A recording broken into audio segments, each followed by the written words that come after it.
ओम सुमुखश्चैकदन्तश्च कपिलो गजकर्णकः लम्बोदरश्च विघ्नो विघ्ननाशो विनायकः धूम्रकेतुर्गणाध्यक्षो बालचन्द्रो गजानन द्वादशेतानि नामानि या पठे शृणुयादपि सर्वमंगल मांगल्ये शिवे सर्वार्थसाधिके शरण्ये त्र्यंबके गौरी नारायणी नमोस्तुते। नमस्कार, स्वागत है आपका आचार्य वाणी में। मैं आचार्य डॉक्टर विक्रमादित्य आपके साथ हूँ। आज का विषय है धनु राशि वालों के लिए। 26 तारीख का दिन शनिवार का दिन है और त्रयोदशी और चतुर्दशी का योग है। चतुर्दशी दिल्ली के पंचांग के अनुसार शिष्य है और इस दिन भद्रा भी साथ में पड़ रही है और तो तिथि क्षय भी है। तो ऐसे में नए नक्षत्रों का नए कार्यों का आरंभ करने के लिए दिन अच्छा नहीं दिखाई देता। हाँ, पंचक जरूर समाप्त हो जाएंगे। तो इस दिन चतुर्दशी क्षय होने के कारण से नए कार्यों पर ध्यान देना चाहिए आपको। शनि को मनाने का अच्छा दिन है। कोशिश करें शिव का अभिषेक, क्योंकि इस दिन मासिक शिवरात्रि है, तेल के द्वारा करने का प्रयास करें। मंत्र है ओम शन्नो देवी रविष्ट्रया आपो भवन्तु पीतये शन्नो रविष्ट्रवन्तु नः। तो इस मंत्र से भगवान शिव का अभिषेक करना, रुद्राष्टध्यायी के द्वारा तेलाभिषेक भगवान का करवाना, ये संपूर्ण रूप से आपके अरिष्टों को दूर करने का योग अवश्य बनाएगा।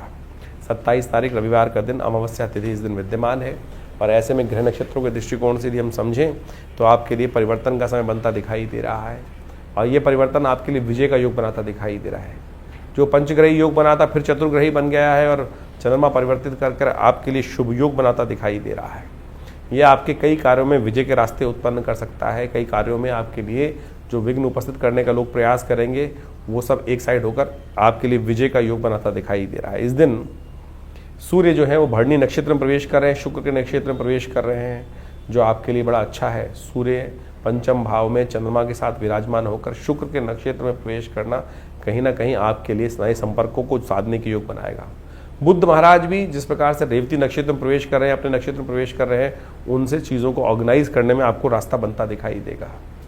इस दिन अमावस्या भी है, तो ध्यान रखिए अपने पितृ, वैशाख की अमावस्या है, अपने पितृ कार्य करने के लिए अवश्य ध्यान दें। पितरों की तृप्ति के लिए अपने पितरों के लिए गायत्री यज्ञ करें, करवाएं, तर्पण इत्यादि करें, ब्राह्मण भोजन इत्यादि कराएं, वो बड़ा श्रेष्ठ रहेगा। कहा जाता है वैशाख के महीने में जो अमावस्या पड़ती है उस दिन अवश्य अपने पितरों के निमित्त तर्पण इत्यादि करना चाहिए। हमने विवेकानंद योगाश्रम में इस दिन पितरों के निमित्त शांति के लिए गायत्री का यज्ञ रखा है। आप भी इसमें भाग ले सकते हैं। सुबह ये यज्ञ करीब करीब आरंभ होगा 8 बजे से लेकर करीब करीब 11 बजे तक ये कार्यक्रम भंडारे साथ चलेगा। आप भी अवश्य आ सकते हैं। इसमें अपने नाम से भी अपने पितरों के निमित्त तर्पण इत्यादि कराने के लिए, अपना स्थान आरक्षित करने के लिए फ़ोन पे संपर्क साध सकते हैं आप। 28 तारीख सोमवार का अवसर है और ग्रह नक्षत्रों के दृष्टिकोण से धनु राशि वालों के लिए इस दिन महत्वपूर्ण योग परिवर्तन की तरफ जा रहा है। आपकी राशि के स्वामी बृहस्पति महाराज जो हैं वो मंगल के नक्षत्र मृगशिरा नक्षत्र के द्वितीय चरण में प्रवेश करेंगे और वहीं शनि महाराज अपने ही नक्षत्र में प्रवेश करते दिखाई देंगे और ज़्यादा थोड़े विकट स्थिति में उत्पन्न हो जाएंगे। वैसे ही स्लो चल रहे हैं और ज़्यादा यहाँ स्लोनेस के साथ कार्य में विघ्न उपस्थित करने के योग बनाएंगे। तो धनु राशि वालों, आपके लिए आवश्यकता रहेगी कि आप शनि को प्रसन्न करने के लिए लगातार कार्य करते रहें। सबसे श्रेष्ठ रहेगा कि हनुमान जी को चोला चढ़ाएं, शनि के स्तोत्र का पाठ करें। नहीं तो ये शनि आने वाले कुछ समय में आपके लिए थोड़ा सा उत्पाती योग, सफलता में बाधा, कहीं ना कहीं सुख में बाधा उत्पन्न करने, कहीं ना कहीं आपके मनोमस्तिष्क में जिद अननेसेसरी की उत्पन्न करने के योग बना सकते हैं। आलस ज़्यादा उत्पन्न करा सकते हैं। 29 तारीख मंगलवार का अवसर है, द्वितीय तिथि विद्यमान है। इस दिन चंद्रमा उच्च के होकर बृहस्पति के साथ विराजमान होने जा रहे हैं। आपके लिए कुछ अच्छा कुछ खराब योग बना रहे हैं। आपके लिए स्वास्थ्य के मामले में अननेसेसरी की वरीज बढ़ाने के योग बना सकते हैं। थोड़ा स्वास्थ्य का ध्यान रखने की ज़रूरत रहेगी। ऐसे में इस दिन सर्वार्थ सिद्ध योग है। नए कार्य आरंभ करने के लिए मुहूर्त अच्छा है। साथ साथ परशुराम जयंती है। इस दिन हमको अपने स्वास्थ्य की रक्षा के लिए अष्ट चिरंजीवियों की आराधना करनी चाहिए।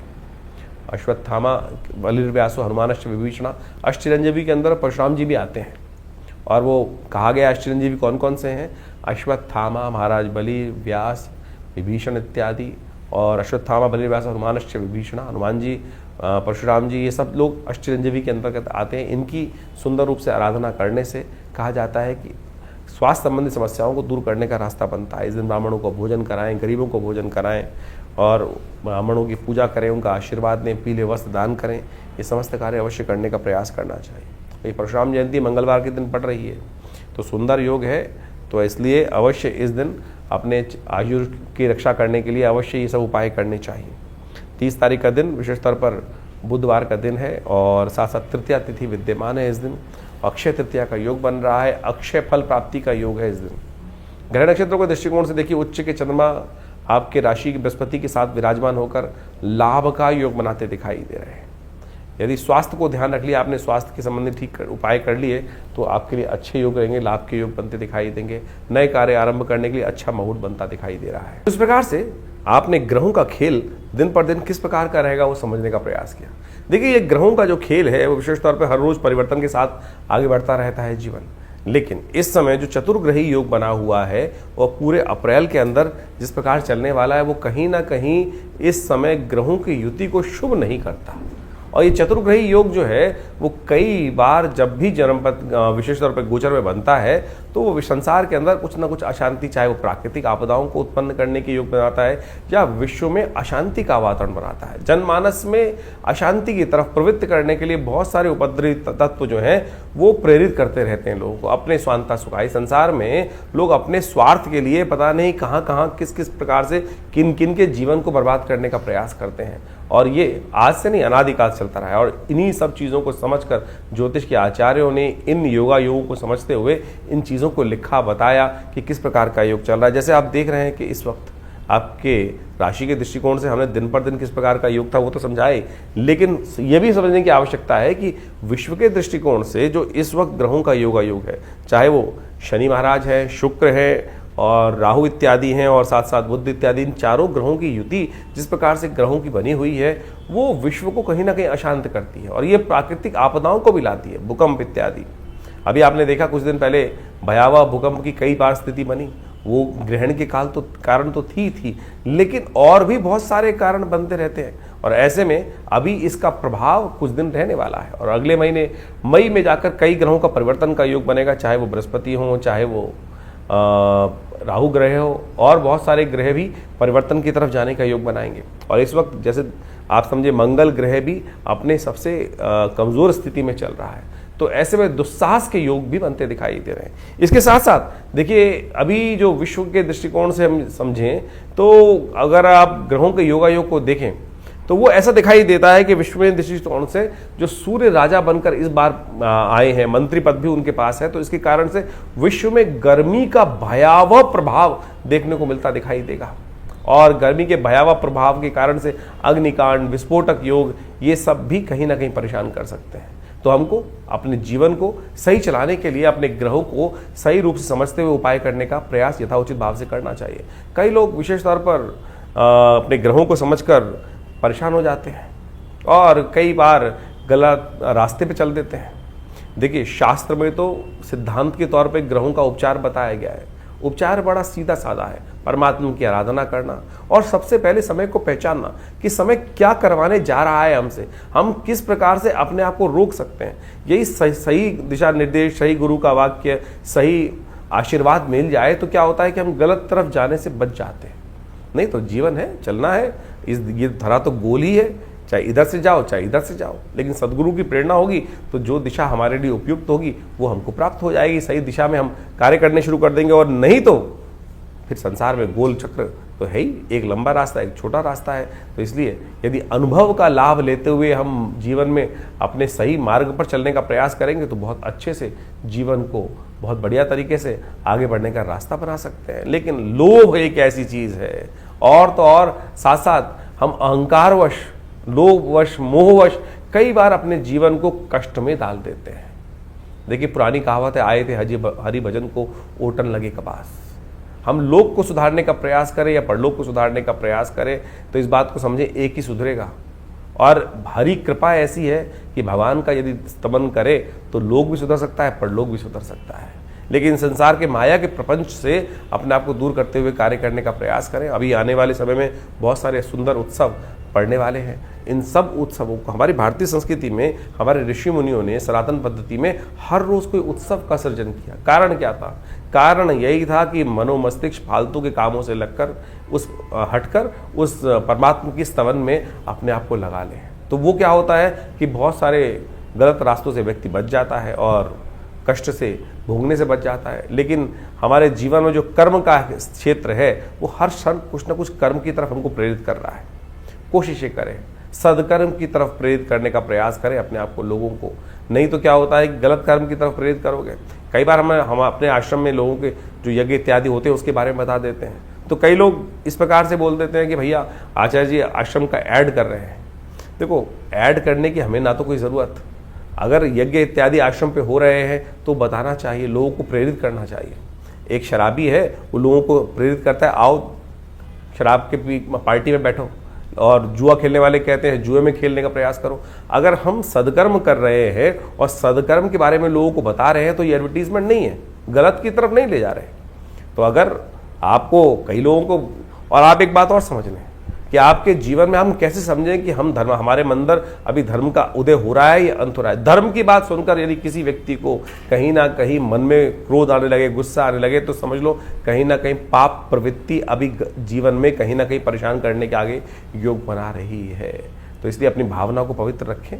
तो हमने जो जो आपके संबंध बातें रखी हैं, जो उत्सव होते हैं आश्रम के बारे में, वो सब अवगत कराते रहते हैं। कोशिश ये करें आप भी अपने जीवन को, अपने बच्चों को, अपने परिवार वालों को, लोगों को, मित्रों को सही दिशा में डालने का प्रयास करें। सही दिशा में आपका कर्तव्य का केवल इतना है कि चलो भाई परमात्मा का भजन करें, चलो भाई अच्छे कर्म की तरफ चलें। और समझ लो अगर आपकी वजह से कोई एक आध व्यक्ति भी सदकर्म की तरफ लग गया तो उसके द्वारा किए गए पुण्य भी आपको लग जाएंगे। ये सब सैद्धांतिक तौर पर है। जैसे आप इसको मॉडर्न में वैसे समझ सकते हैं कि किसी गलत व्यक्ति को गलत काम के प्रेरित किया, चोरी डकैती और उल्टे सीधे कामों के लिए, और उसने जो कर्म किया उसने कहीं जाके आपका नाम ले दिया कि भाई, तो आप भी उस कानून के चक्कर में फंसेंगे ना। तो इसी प्रकार से यदि आप किसी को पुण्य की तरफ प्रेरित कर रहे हैं तो पुण्य, उसके द्वारा किए गए पुण्य आपको प्राप्त होंगे। और किसी गलत कार्य की तरफ प्रेरित करोगे, चाहे जैसे हमने जो 2-3 अभी उदाहरण दिए आपके सामने, तो आप समझ लीजिए उसके द्वारा किया गया गलत कर्म भी आपको भी भोगना पड़ेगा। ये संसार में बिल्कुल नियम है सही रूप से। तो इसलिए सही तरफ चलने का हम प्रयास करेंगे तो अपने कर्म से, जीवन से अपने हमें बहुत सारे कष्टों से निवृत्त होने का योग बन जाएगा। और एक बात और समझें, यदि बिना कुछ कारण के भी आपके जीवन में यदि कष्ट, मन दुख है, परेशान है, कष्ट जीवन में आए चले जा रहे हैं, तो सोच लीजिए कि अभी हमारा जो डेबिट क्रेडिट का अकाउंट है ना कर्मों का, वो कहीं ना कहीं नेगेटिव हो रहा है। शुभ कर्म अपने आप ज्यादा से ज्यादा करने का प्रयास करें। जब वो घड़ा शुभ कर्म से लबालब भरा रहेगा तो आप समझे कि आपके बहुत सारे कष्ट कब आएंगे, कब चले जाएंगे, पता भी नहीं चलेगा। तो इसलिए इस सिद्धांत को समझ लीजिए, यदि छोटा सा कष्ट भी आपको बार बार आके परेशान कर देता है तो समझ लीजिए हमारे पुण्यों के अकाउंट में कितना नेगेटिव बैलेंस है कि हम छोटे छोटे कष्टों से परेशान हो रहे हैं, जिनका वास्तविक जीवन में कोई औचित्य ही नहीं है। और सामने वाला जिसको हम देखकर कई बार ईर्ष्याग्रस्त हो जाते हैं कि भाई उसको भी जीवन में कष्ट सबके आ रहे हैं। सूर्य तो निकल रहा है तो उष्ण जो गर्मी है वो हर एक के लिए पैदा कर रहा है, बरसात हो रही है तो हर एक को गीला कर रही है, लेकिन किसी को उसका दुष्प्रभाव होता है और किसी को उसका शुभ प्रभाव होता है। वो इसलिए कि हमारे पुण्य किस प्रकार के हैं। तो आप सही रूप से पुण्यों को बढ़ाने का प्रयास करें, यही अध्यात्म का रहस्य है। ये न केवल प्रकार यानी ऐसे या वैसे कैसे भी अपने आप को सदकर्म की तरफ प्रेरित करने का प्रयास करें। इसके लिए शास्त्रों में अनेक नियम, चाहे वो योग कथाएं हों, चाहे वो यज्ञ हो, चाहे वो दान हो, चाहे वो पुण्य हो, चाहे वो सदगुरु का आशीर्वाद हो, या अच्छे लोगों के सानिध्य में बैठने की कर्म बनाए गए हैं, वो सब शास्त्र के अनुसार से आपको पुण्यों को बढ़ाने की तरफ ही ले जाते हैं। और वहीं उसके लिए थोड़ी प्रयास करना पड़ता है, श्रुति को ऊर्ध्वगामी बनाना पड़ता है, उठाना पड़ता है, अपनी प्रवृत्ति को नीचे की तरफ जाने की बजाय ऊपर की तरफ उठाना पड़ता है। उसमें लगती है मेहनत। और गलत तरफ जाने के लिए तो आप बैठ चल करते हैं, उल्टे सीधे काम तो बहुत सारे ऐसे हैं, रोज शाम को लोग आपको बैठा सकते हैं। तो आप उस पर रोक, उस पर बंदिश, उस पर थोड़ा सा संयम करने का प्रयास करोगे तो खुद देखोगे धीरे धीरे परिवर्तन का रास्ता आपके जीवन में अवश्य बनेगा। और जानिए आपके जीवन में किस प्रकार के ग्रह योग चल रहे हैं, उसके लिए हम लगातार आपके साथ रहते ही हैं। तो आशा करते हैं इन सब दिशा निर्देशों को सही से समझेंगे और अपने जीवन के कष्टों को दूर करने का आप अवश्य योग बनाएंगे।